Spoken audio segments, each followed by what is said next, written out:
Question 17. What are the differences between overfitting and underfitting? Answer. In statistics and machine learning, one of the most common tasks is to fit a model to a set of training data, so as to be able to make reliable predictions on general untrained data. In overfitting, a statistical model describes random error or noise instead of the underlying relationship. Overfitting occurs when a model is excessively complex, such as having too many parameters relative to the number of observations. A model that has been overfitted has poor predictive performance, as it overreacts to minor fluctuations in the training data. Underfitting occurs when a statistical model or a machine learning algorithm cannot capture the underlying trend of the data. Underfitting would occur, for example, when fitting a linear model to nonlinear data. Such a model too would have poor predictive performance. Q18. How to combat overfitting and underfitting.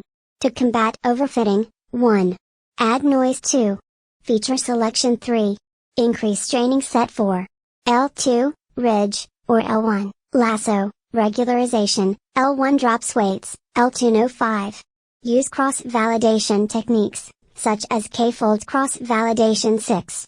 Boosting and bagging 7. Dropout. Question 19. What is regularization? Why is it useful?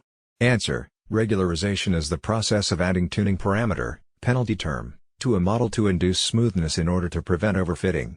This is most often done by adding a constant multiple to an existing weight vector. This constant is often the L1, lasso, alpha, or L2, ridge, alpha square. The model prediction should then minimize the loss function calculated on the regularized training set. Question 20. What is the law of large numbers?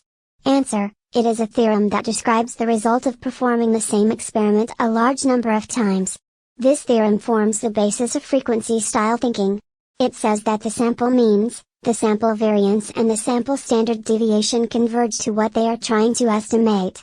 According to the law, the average of the results obtained from a large number of trials should be close to the expected value and will tend to become closer to the expected value as more trials are performed.